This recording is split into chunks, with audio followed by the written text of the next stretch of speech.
Salut les amis, bienvenue sur ma chaîne En Cuisine avec Jeff. On va faire une petite tarte facile à faire, rapide et super gourmande. C'est une tarte poire amandine qu'on appelle tarte bourdaloue. C'est le même principe que la tarte aux prunes. Je ne sais pas si vous l'avez fait, vous avez la recette ici. La tarte aux prunes qui est super bonne. D'ailleurs j'étais un peu surpris. Je ne suis pas forcément hyper fan des prunes. Et quand j'ai goûté la tarte, franchement, c'était une bonne surprise. Alors, tarte bourdaloue, c'est simple. On fait une pâte sucrée ou pâte brisée. On fait notre crémeux amande qu'on met sur la pâte et les poires dessus. Aussi simple que ça. Donc, vous avez deviné, on peut faire ça avec tous les fruits. On peut s'amuser aussi à mettre quelques carreaux de chocolat en dessous le crémeux. Et comme ça vous fera un petit peu comme un pain au chocolat aux amandes, vous voyez. Il y aura un petit peu de chocolat avec l'amande, avec la poire. Ça fait très penser à la poire belle-Hélène. Donc ça avec une petite glace vanille, au top. Allez, on arrête parce que rien que d'y penser, je suis en train de grossir. Allez, on attaque. Ah oui, donc j'ai déjà étalé la pâte, elle est au frigo. Donc on va attaquer notre crémeux. Alors on met le sucre avec le beurre.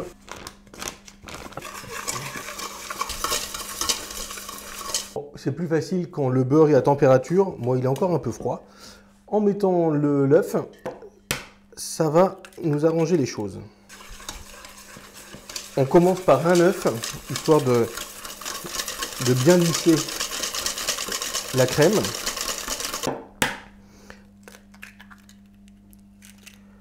Et hop, notre deuxième œuf. Voilà, c'est bien mélangé. Et maintenant, la poudre d'amande.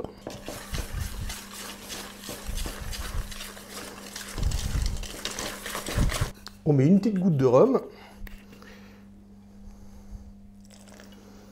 Moi, c'est du rhum avec de la vanille infusée dedans. Ça donne un peu de goût. Si vous avez un petit peu de vanille liquide, n'hésitez pas.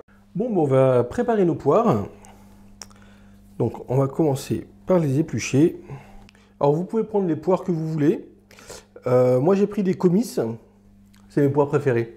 Je trouve que c'est celles qui ont le meilleur goût. Elles sont pas trop granuleuses. Bon, elles sont top. Voilà, j'ai fait la pâte en avance. Je l'avais mis au frigo. La recette, elle est là.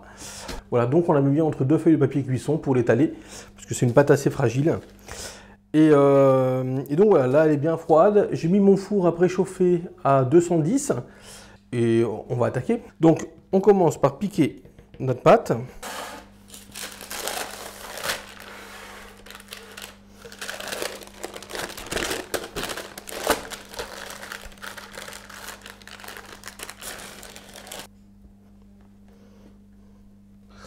Donc on la met bien contre le fond.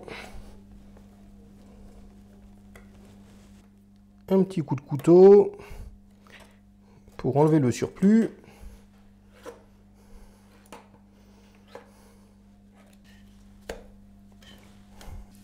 Et voilà, on met bien notre crème d'amande.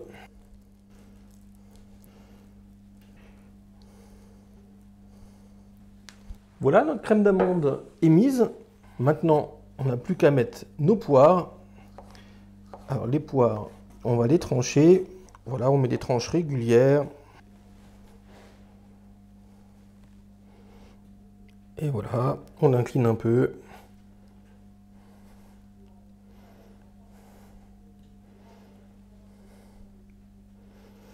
Les poires vont se mélanger à la crème d'amande en cuisant. Et bon, on va voir ça. Allez, on met au four 35-40 minutes à 210. Bon ben voilà les amis, je l'ai sorti du four.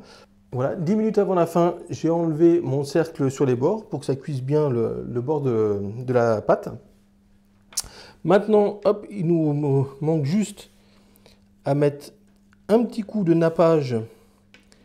Alors, ou du nappage ou de la confiture d'abricot.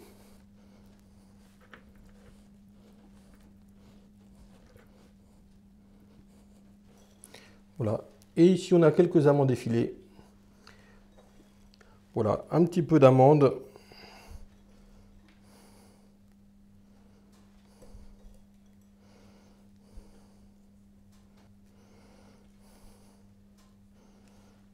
Et voilà les amis, moi c'était tout simple. Si ça vous a plu, n'hésitez pas à vous abonner. Ça fait toujours plaisir, ça donne de la force à la chaîne. Et on se dit à la prochaine. Allez, ciao, à plus.